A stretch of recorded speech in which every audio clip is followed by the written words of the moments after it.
Hi friends. आज हम आपके 12th की दूसरी कविता लेकर आ रहे हैं, जो कि आपकी किताब में तीसरी है, लेकिन कविताओं में ये दूसरी कविता आज हम पढ़ने जा रहे हैं। कविता का नाम है सच हम है, सच हम नहीं, सच तुम नहीं।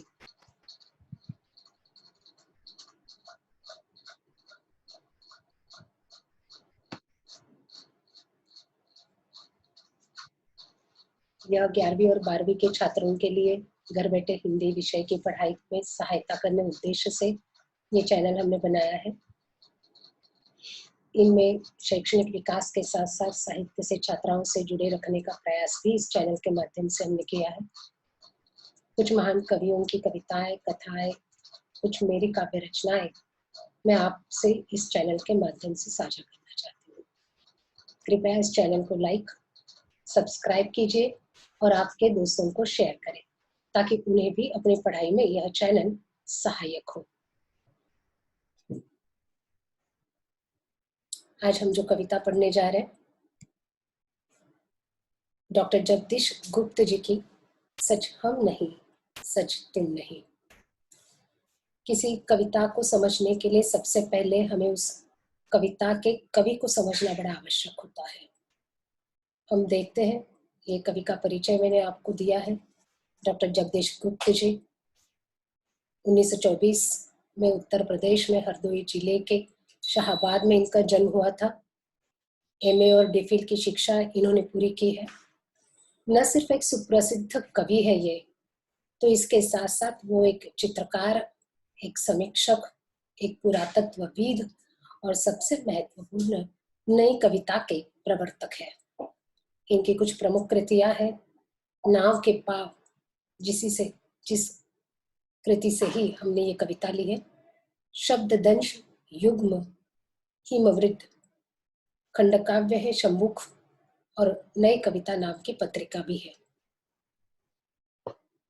हमारे भूतपूर्व प्रधानमंत्री अटल बिहारी वाजपेयी जी ने इन्होंने भारत भारती पुरस्कार से सम्मानित किया था। उत्तर प्रदेश की सरकार ने मैथिली शरण गुप्त सम्मान से सम्मानित किया और इनकी मृत्यु 2001 में हुई। नई कविता के जो कवि रह चुके हैं, उनमें से एक इन्हें माना जाता है।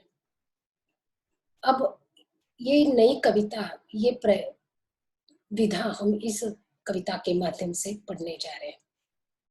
अब ये प्रयोगवाद के बाद हिंदी कविता की जो नवीन धारा विकसित हुई, उसे हम नई कविता कहते हैं। नए भावबोधों की अभिव्यक्ति के साथ नए मूल्य और नए शिल्प विधान का अन्वेषण नई कविता की विशेषताएं हैं। नई कविता का प्रारंभ डॉक्टर जगदीश गुप्त, रामस्वरूप चतुर्वेदी, विजय देव शाही के संपादन में प्रकाशित नई कविता पत्रिका से माना जाता है। अब ये जो कविता है, उसका पाठ परिचय आपको बता देते हैं। प्रस्तुत नई कविता के कविता में कवि संघर्ष को ही जीवन की सच्चाई मानते हैं। सच्चा मनुष्य वही है जो कठिनाइयों से घबराकर, मुसीबतों से डरकर न कभी झुके न रुके, परिस्थितियों से हार न माने। राह में चाहे फूल मिले या शूल, वह चलता रहे, क्योंकि जिंदगी सहज चलने का नाम नहीं, बल्कि लीक से हटकर चलने का नाम है। हमें अपनी क्षमताएं स्वयं ही पहचाननी होगी।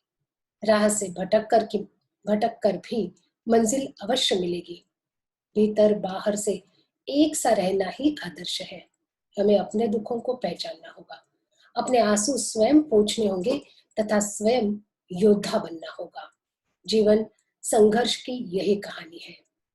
हम देखते हैं, डॉक्टर जगदीश गुप्त जी ने ये जो कविता लिखी है, उसका ये पाठ परिचय है। जो नई कविता विधा हम आज पढ़ने जा रहे हैं, नई कविता को, उस विधा को आप इस कविता के माध्यम से अच्छे से भली भांति समझ सकेंगे। चलो कविता की शुरुआत करते हैं। सच हम नहीं, सच तुम नहीं। डॉक्टर जगदीश गुप्त जी की कविता। सच हम नहीं, सच तुम नहीं, सच है सतत संघर्ष ही। संघर्ष से हटकर जिए तो क्या जिए, हम या कि तुम। जो नत हुआ वह मृत हुआ, जो वृंत से झरकर कुसुम। जो पंत भूल रुका नहीं, जो हार देख झुका नहीं, जिसने मरण को भी लिया हो जीत, है जीवन वही, सच हम नहीं, सच तुम नहीं। अब यहाँ कुछ शब्दार्थ भी मैंने आपको दिए हैं। सच हम नहीं, सच तुम नहीं। कभी हमें कहते हैं जिंदगी में सच ना हम है ना तुम हो। जिंदगी का अगर कोई सच है, जिंदगी में अगर कोई सत्य है, तो वह है संघर्षरत रहना, संघर्ष करते रहना। संघर्ष से हटकर जिए तो क्या जिए, हम या कि तुम। यहाँ पर कवि हमें बताना चाहते हैं कि जिंदगी जीने का तरीका है कि जिंदगी में संघर्ष करना पड़ता है। जिंदगी ऐसे ही नहीं जी जाती, सिर्फ सांस लेना जिंदगी नहीं होती है, लेकिन जिंदगी से मृत्यु तक जो हम जीवन जीते हैं, उसमें हमें हर एक पल के लिए संघर्ष करना पड़ता है। फिर वो हम है या फिर आप हो, हम सबको संघर्ष करना पड़ता है, सतत संघर्ष करना पड़ता है। हर एक चीज की प्राप्ति के लिए संघर्ष संघर्ष करता है, समस्याओं से जूझना या लड़ना पड़ता है। संघर्ष से हटकर जिए तो क्या जिए। ना हम बिना संघर्ष के जी सकते हैं, ना तुम बिना संघर्ष के जी सकते हो, क्योंकि हर एक जिंदगी में जीते वक्त हमें नई समस्याओं का, एक पूरी हुई नहीं कि दूसरी सामने खड़ी हो जाती है। हमें हर वक्त इन जिंदगी में आने वाली हर समस्या का सामना करना पड़ता है, हमें उससे लड़ना पड़ता है। जो नत हुआ, नत का अर्थ होता है जो झुकना, वह मृत हुआ, जो व्रंत से झरकर कुसुम। बहुत सुंदर बात कही है। संघर्ष करते वक्त हमें लड़ते रहना है, लड़ लड़ते रहना है। हारना या जीतना ये महत्वपूर्ण नहीं है, हमें लड़ते रहना है। लेकिन अगर संघर्ष करते वक्त हम झुक जाते हैं, अर्थात हम रुक जाते हैं, नतना, नत होना, झुकना, जो नत हुआ वो मृत हुआ। संघर्ष करते वक्त हमें झुकना नहीं है, अर्थात हमें रुकना नहीं है, क्योंकि रुकना मौत की निशानी मानी जाती है और चलते रहना जीवन की निशानी मानी जाती है। तो संघर्ष तो सबको करना है, मैं हूं या तुम हो, यही तो जिंदगी की सच्चाई है। जिंदगी में जीते वक्त हर एक पल हमें कोई ना कोई नया संघर्ष का सामना करना ही पड़ता है। और जो व्यक्ति इस संघर्ष से हार मान लेता है, उसकी जिंदगी उस मृत व्यक्ति के समान होती है, या उसकी जिंदगी उस कुसुम, कुसुम माने फूल, उस फूल के समान होती है जो व्रंत से झर जाता है। व्रंत माने डंठल। फूल तब तक सुंदर है, तब तक मोहक लगता है जब तक वो डंठल से जुड़ा हो। एक बार वो डंठल से टूट जाता है, गिर जाता है, तो वो मिट्टी में मिल जाता है। तो उस फूल की अवस्था उस मिट्टी में मिलने के समान हो जाती है, उसका अपना कोई अस्तित्व नहीं रहता है। ठीक वैसे ही जो व्यक्ति जिंदगी से हार मान लेता है, उसका अस्तित्व उस डंठल से झरे हुए फूल की तरह होता है। उसकी जिंदगी उस मृत व्यक्ति के समान होती है जो खुद कुछ नहीं कर सकता। जो पंत भूल रुका नहीं, जो हार देख झुका नहीं, जिसने मरण को भी लिया हो जीत, है जीवन रही हो। जो पंथ भूल रुका नहीं। अब इसके अलग अलग अर्थ निकल सकता है। पंथ का अर्थ धर्म होता है, संप्रदाय होता है, पंथ माने रास्ता भी होता है। कभी कभार हम जिंदगी का रास्ता भूल जाते हैं, लेकिन रास्ता भूले इसलिए चलना रोकना नहीं है। समझ में नहीं आता है कि कहाँ जाना है, तो ऐसे में हम भटक जाते हैं।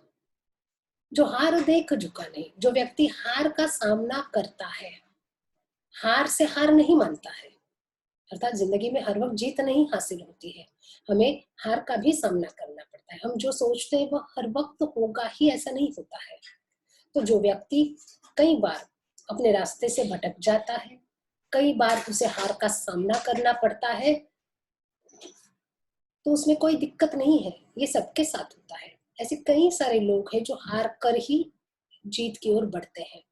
जिन्होंने शुरुआत, जितने भी हम प्रसिद्ध नामों को लेंगे, उन्होंने अपने अपने जिंदगी में हार से ही हार को सहा है। उनकी जिंदगी में ऐसे कई सारी घटनाएं हो चुकी है कि वो रास्ते से भटक चुके हैं। लेकिन व्यक्ति वही सफल होता है जो इन सब पर काबू पा लेता है। दूसरा अर्थ हम ये भी कह सकते हैं कि जो धर्म, जो संप्रदाय के झमेले में नहीं अपने आप को भटकाता है, वह व्यक्ति आगे बढ़ जाता है। वो उनके रिवाजों में रुकता नहीं है। पंथ के लिए मैंने आपको दो अर्थ बताए हैं, आपको दोनों में से जो अच्छा लगे आप उसे स्वीकार कर सकते हैं। जो हार देख झुका नहीं, जो हार के सामने हार नहीं मानता है, हार मिले तो भी उसे अच्छे से स्वीकार कर लेता है, क्योंकि हार ही सफलता की पहली पायदान होती है। तभी तो हम सफलता की सीढ़ियां चढ़ते जाएंगे, हमें अपनी गलतियां समझ में आती जाएंगी तो हम उस गलतियों को सुधारते जाएंगे। हार से हार नहीं माननी होती है। जिसने मरण को भी लिया हो जीत, है जीवन वही। जीवन उसी को माना जाता है, या जीवन वही होता है जो मरण को भी स्वीकार करता है, उस पर भी जीत हासिल करता है। अर्थात हमें संघर्ष करते रहना है। जीवन उसी का नाम है। मृत्यु को भी हमें उस पर भी काबू पाना आना चाहिए, अर्थात कठिन से कठिन समस्याओं को भी काबू पाना आना चाहिए। वही व्यक्ति सफल जीवन जीता है। जो व्यक्ति संघर्ष से हारता नहीं, वही जिंदगी में सफल होता है, या वही जिंदगी, उसी को हम जीवन कह सकते हैं। यही सच्चाई है। सच्चाई और कुछ नहीं, ना सच हम हैं ना सच तुम हो। अगर सच कुछ है तो वह है मनुष्य का संघर्ष करते रहना, न कि उससे हार मानना। दूसरा पद है, ऐसा करो जिसने न प्राणों में कहीं जड़ता रहे, जो है जहां चुपचाप अपने आप से लड़ता रहे। जो भी परिस्थितियां मिले, कांटे चुभे कलियां खिले, टूटे नहीं इंसान, बस संदेश यौवन का यही, सच हम नहीं सच तुम नहीं। ऐसा करो जिससे न प्राणों में कहीं जड़ता रहे। अब जिंदगी में, जैसे हमने पहले पद में पढ़ा था कि आगे बढ़ते रहना ही जिंदगी है। अब आगे बढ़ते वक्त हमें अपने आप को इस तरह से बनाना है कि हमारे प्राणों में कहीं जड़ता न रहे। जड़ता, जड़त्व, रुकना, ठहराव। हमें निराशा का सामना करना है, संघर्ष करना है, लड़ना है समस्याओं से। लेकिन समस्याओं से लड़ते वक्त ऐसा भी हो सकता है कि हम कभी कभार निराश हो जाए, और निराश होकर हम एक जगह पर रुक जाए, हमें ठहराव आ जाए हमारी तरक्की की ओर, या हमारी जिंदगी में आगे बढ़ते वक्त इस तरह का कोई एक वक्त आ सकता है जिसमें हमें रुकना पड़े, या जिसमें हमें अचलता आ जाती है, या जिसमें हम जड़ता आ जाती है, जिसमें हमें ठहराव आ जाता है। ऐसा वक्त आ सकता है। लेकिन ऐसा वक्त आया है इसलिए हम उससे हार माने, ऐसा कभी नहीं हो सकता है। हम उसमें भी अपनी जिंदगी में अपना रास्ता ढूंढते हुए आगे बढ़ता रहना है, हमें आगे बढ़ता रहना है। जो जहां है, जहां चुपचाप अपने आप से लड़ता रहे। ऐसे सबकी जिंदगी में इस तरह का वक्त आता है, इस तरह के क्षण आते हैं कि हम बहुत निराश हो जाते हैं। लेकिन इस निराशा से हमें जड़ता नहीं आनी चाहिए। हम जहाँ हैं, जैसे है, जो जिस जिस जिस तरह का संघर्ष करता है, अपने आप में बस संघर्ष करता रहे, अपनी समस्याओं से जूझता रहे, लड़ता रहे। कोई भी परिस्थिति हो, जो भी परिस्थितियां मिले, कांटे चुभे कलियां खिले, टूटे नहीं इंसान। अब परिस्थितियां कैसी भी हो सकती है, अच्छी भी हो सकती है, बुरी भी हो सकती है। कभी सफलता भी मिल सकती है, कभी हार भी, कभी खुशियां भी मिल सकती है तो कभी दुख का भी सामना करना पड़ता है। लेकिन यही जिंदगी की सच्चाई है। जैसे रात के बाद दिन का होना निश्चित होता है, सुबह के बाद शाम का होना भी उतना ही निश्चित होता है। तो हर वक्त हमें खुशियां ही मिले ऐसा नहीं हो सकता है, हर वक्त हमें कलियां ही खिले ऐसा नहीं हो सकता है। हमें कांटे भी चुभ सकते हैं, हमें दुख भी हो सकता है, हमें निराशा का सामना भी करना पड़ता है। ऐसी हर तरह की परिस्थिति का हमें सामना करना पड़ेगा। लेकिन ऐसी परिस्थितियों में हर इंसान को अपने आप को टूटने नहीं देना है, क्योंकि यही यौवन का संदेश है। यौवन हमें यही सिखाता है। अब यौवन, युवावस्था, अब युवावस्था माने सिर्फ कोई एक उम्र की अवस्था नहीं होती है। हम ये नहीं कह सकते हैं कि 60 के बाद हम बूढ़े हो गए हैं। युवावस्था मन पर निर्भर होती है। बाल सफेद हुए इसलिए वो बूढ़ा हुआ, ऐसा नहीं होता है। ये मन की अवस्था है। उस उम्र में भी आप युवा हो सकते हो, क्योंकि युवावस्था वह होती है जिसमें हिम्मत होती है, जिसमें लिख से हटकर चलने की ताकत होती है, जिसमें बेहिचक बेवकूफी करने की भी हिम्मत होती है, या जिसमें उमंग होती है, जिसमें उत्साह होता है, जिसमें साहस होता है। तो युवावस्था सब में हो सकती है, और युवावस्था की तो यही सीख है, यही तो संदेश है कि यह जल्दी से हार नहीं मानता है। यह उम्र वो होती है जब हम हर समस्या का सामना करते हैं, हम संघर्ष करते हैं। तो जिंदगी यही है, कभी हमें यही संदेश देते हैं कि कितना भी हमें संघर्ष करना पड़े, हम खुद को टूटने नहीं देंगे, क्योंकि सच्चाई यही है कि जीवन जीते वक्त संघर्ष करना ही पड़ता है, फिर वो मैं हूं या तुम हो। सच्चाई यही है, सच ना हम है ना सच तुम हो। अगर सच कुछ है तो जिंदगी में जीना है, और जीते वक्त जो भी परिस्थिति है उसका सामना करना है, उसका हमें संघर्ष करना है।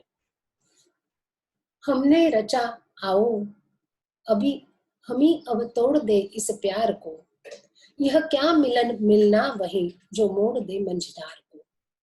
जो सात फूलों के चले जो ढाल पाते ही ढले। यह जिंदगी क्या जिंदगी जो सिर्फ पानी सी बही। सच हम नहीं, सच तुम नहीं। मानते हैं हमने ही रचा है इस प्यार को। प्यार ये ऐसी भावना है जिसमें त्याग होता है, लेकिन प्यार कभी कभी हमें कमजोर भी बना देता है। और जब ये हमें कमजोर बना देता है तो होता क्या है, हम अपने आप को सुरक्षित रखना चाहते हैं। और जब हम अपने आप को सुरक्षित रखना चाहते हैं तो यह कमजोरी हमें संघर्ष से दूर करती है, और कहीं ना कहीं हम बहुत ज्यादा कमजोर होते जाते हैं। लेकिन ऐसा नहीं होने देना। ऐसा प्यार किस काम का।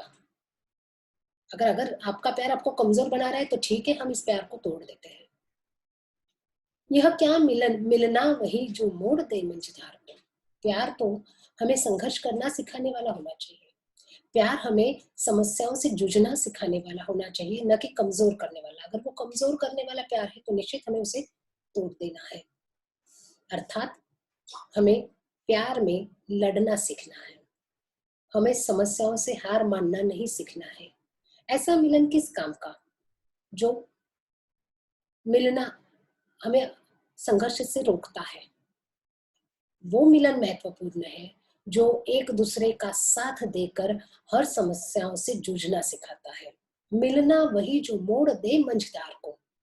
वो ताकत निर्माण करता है। प्यार वो होता है जो हमें ताकत निर्माण करता है। कौन सी ताकत की। मंझधार, मंझधार माने नदी के धारा के बीच के धार, क्योंकि नदी का बहाव बहुत तेज आगे बढ़ता रहता है, लेकिन उस बहाव में जो बीच की धार है उसमें भी अपने आप उसे मोड़ने की ताकत निर्माण करना, ये प्यार की ताकत है। तो प्यार वह होता है जो आप में ताकत निर्माण करे, वो ताकत निर्माण करे जो मंझधार में भी अपने आप को मोड़ सकने की क्षमता रखे। जो सात फूलों के चले जो ढाल पाते ही ढले। यह जिंदगी क्या जिंदगी जो सिर्फ पानी से बहे। अर्थात हमें वो ताकत होनी चाहिए कि हम जिंदगी में बढ़ते वक्त उस मंझधार में भी मोड़ने की क्षमता रखें। ऐसा प्यार किस काम का, या ऐसी जिंदगी किस काम की जो सात फूलों के चले जो ढाल पाते ही ढले। यह जिंदगी क्या जिंदगी जो सिर्फ पानी सी बही। फूल खुशियों का प्रतीक है। ढाल पाते ही ढले। ढाल, ढाल अलग अलग उसका प्रयोग किया जाता है। ढाल यानी वो भी एक शस्त्र होता है जो अपने आप को, हथियार होता है जो बचाने के काम करता है, बचाने के काम आता है। ढालना, मुझ में कोई गुण मैंने ढाल लिया, कोई बात ढाल ली किसी। ढाल उतार भी होता है, ढलान भी होती है। तो जो सात फूलों के चले जो ढाल पाते ही ढले। ऐसी जिंदगी किस काम की कि जो निरुद्देश बढ़ती रहे। पानी बह रहा है, बस पानी के बहाव में हम आगे बढ़ते जा रहे हैं। वह पानी जहां लेकर जाएगा हम वैसे वैसे बढ़ते जाएंगे।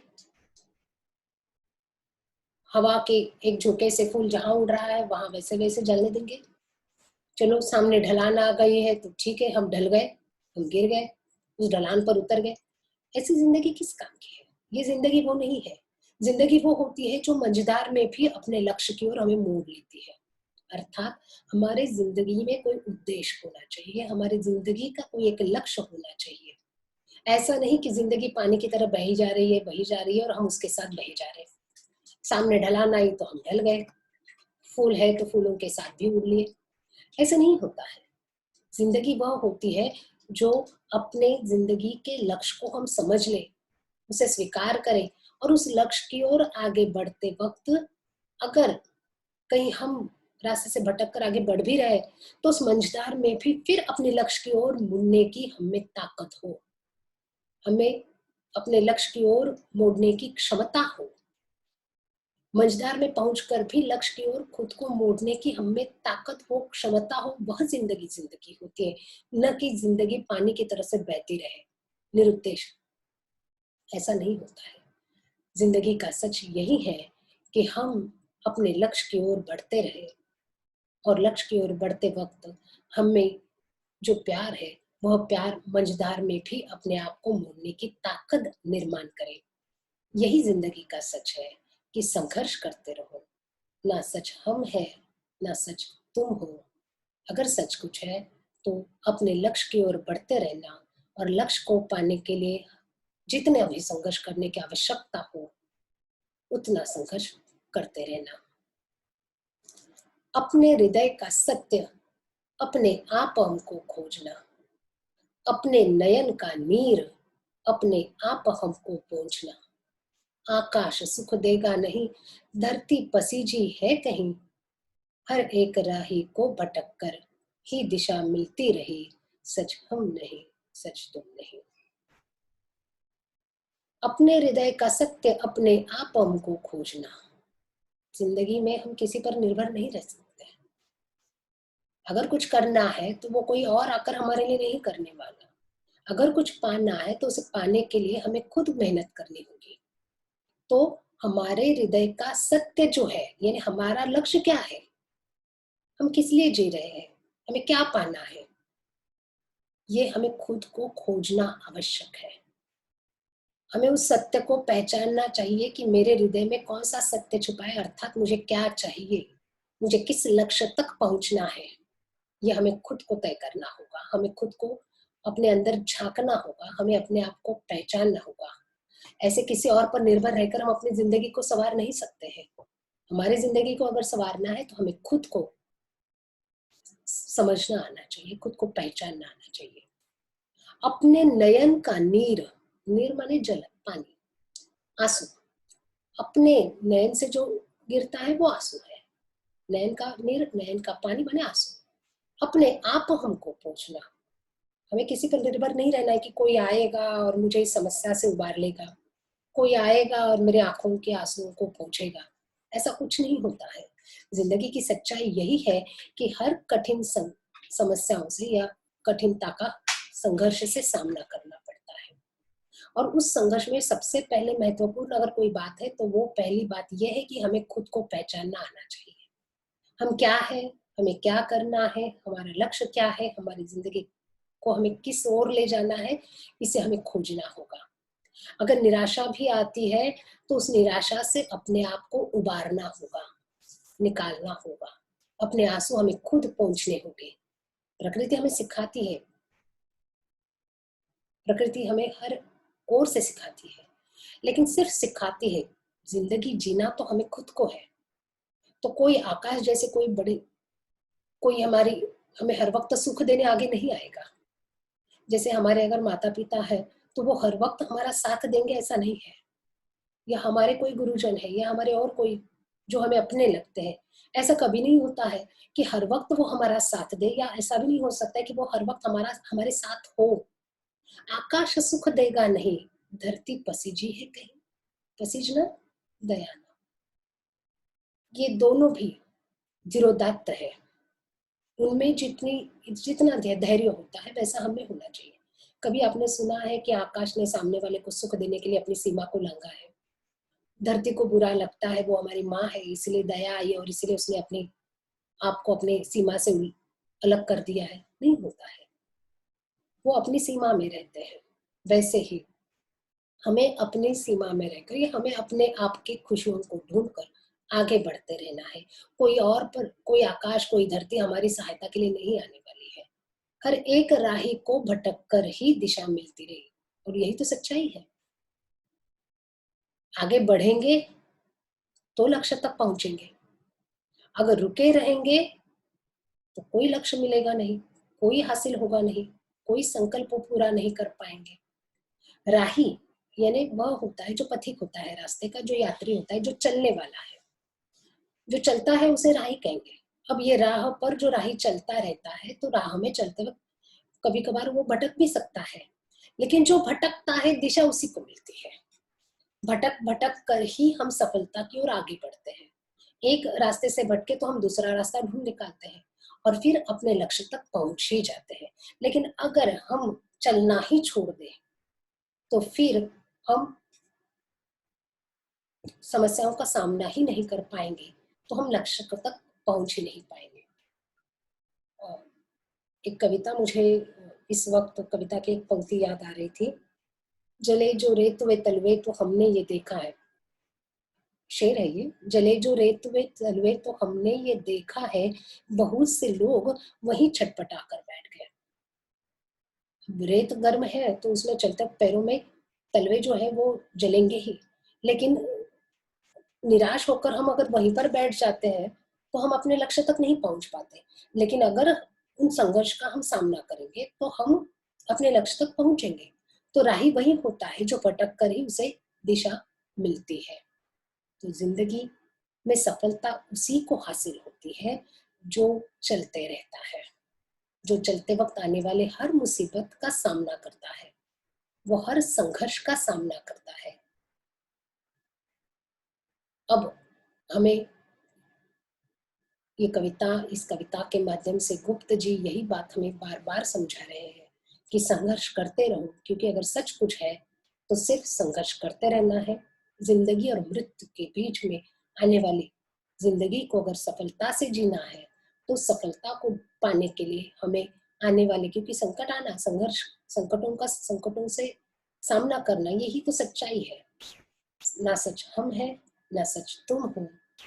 सच यही है कि संघर्ष करते रहो, आगे बढ़ते रहो, भले रास्ते से भटक जाओ, मंजिल तक पहुंचते रहो। बेकार है मुस्कान से ढकना हृदय की खिन्नता, आदर्श हो सकती नहीं तन और मन की भिन्नता। जब तक बंधी है चेतना, जब तक प्रणय दुख से घना, तब तक न मानूंगा कभी इस राह को मैं सही। सच हम नहीं, सच तुम नहीं। बेकार है मुस्कान से ढकना हृदय की खिन्नता। खिन्नता, उदासी। कभी हमें समझा रहे, आदर्श हो सकती नहीं तन और मन की भिन्नता। हमारी कथनी और हमारे करनी में अंतर नहीं होना चाहिए। हम जो है वो सच के साथ आगे बढ़ना है हमें। लेकिन मनुष्य का स्वभाव होता है, मनुष्य अपने दुखों को छिपाता है। हमारी जितना व्यक्ति खुश दिखाने का प्रयत्न करता है वो उतना दुखी हो सकता है। इसलिए कवि कह रहे बेकार है मुस्कान से ढकना हृदय की खिन्नता। खिन्नता हमारी उदासी, हंसकर आप जो उदासी को छिपा रहे हो वो बेकार है, क्योंकि स्पष्ट होती है आपकी उदासी। सिर्फ आपके मुस्कुराने से ऐसा नहीं होता है कि आप अपने मन को, मन की उस अवस्था को, उस दुख को छिपाकर खुश हो ऐसे दिखाते फिरते हो। यह आदर्श स्थिति नहीं है। तन और मन में मन की भिन्नता यह आदर्श स्थिति नहीं है। हमारा तन एक कह रहा है, हमारा मन अलग है। हम उदास है और मुस्कुरा कर दिखा रहे हैं, यह अवस्था योग्य नहीं है। हमारा मन और हमारा शरीर यह भिन्न अवस्था को दिखाते रहे, यह नहीं हो सकता है। जब तक बंधी है चेतना, जब तक प्रणय दुख से घना, जब तक दुख बहुत गहरा है, जब तक हम इस मोह में फंसे रहेंगे, इस जिंदगी के मोह में अटके रहेंगे। चेतना का अर्थ होता है जागृत अवस्था, यानी जीवन। जब तक हम जीवन से बंधे हुए हैं, जब तक हम उस प्रेम के गहरे दुख में डूब चुके हैं, तब तक मैं जो आपको समझा रहा हूँ वो आपकी समझ में शायद नहीं आएगा। तब तक न मानूंगा कभी इस राह को मैं, राह को ही मैं सही। जब तक हम इस स्थिति को स्वीकारेंगे नहीं कि संघर्ष करना ही है, तब तक हम इस स्थिति का डटकर सामना नहीं कर पाएंगे। तब तक हम इस स्थिति को, जब तक हम मानेंगे नहीं कि यही राह सही है, संघर्ष करते रहेंगे।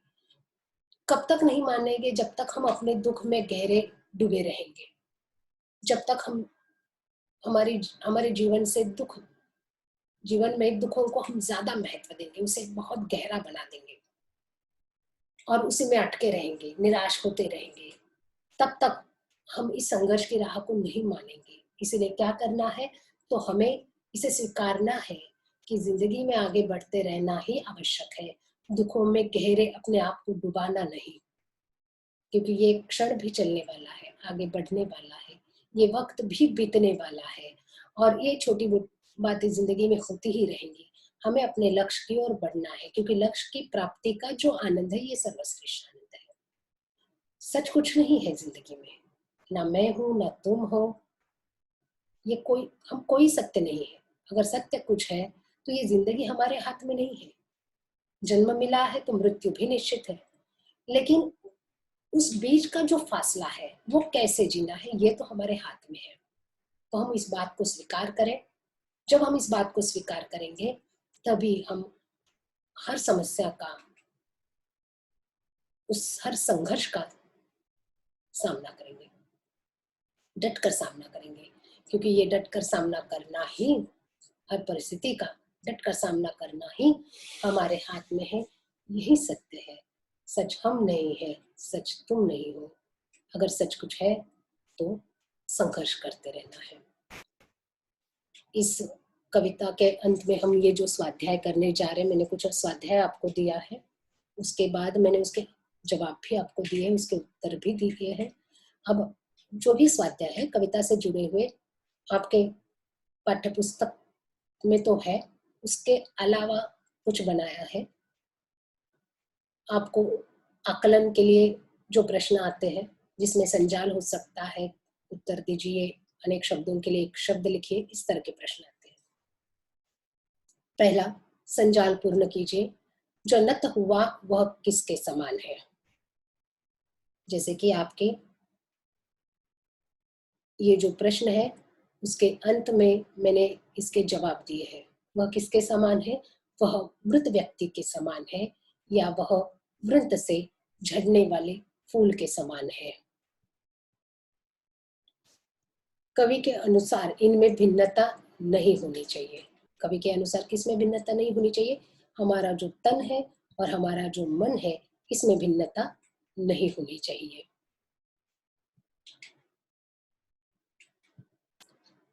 तीसरा, उत्तर दीजिए। हमें यह खोजना है, हमें यह पहुंचना है। हृदय की स्थिति को खोजना है, हृदय के सत्य को खोजना है, हमारे अपने आंसुओं को पोंछना है। राही को भटक कर मिलती है क्या? तो दिशा मिलती है। सुख कौन नहीं देता? आकाश नहीं देता। पसिश्ती नहीं कौन? तू धरती नहीं पसिश्ती। शब्द संपदा में समानार्थी शब्द आ सकते हैं, विलोम शब्द आ सकते हैं, प्रत्यय के लिए पूछा जा सकता है। कई सारे शब्द संपदा से जुड़े हुए आ सकते हैं, लिंग, वचन। यहाँ मैंने समानार्थी और विलोम शब्द दिए हैं जिसको आपको लिखना है।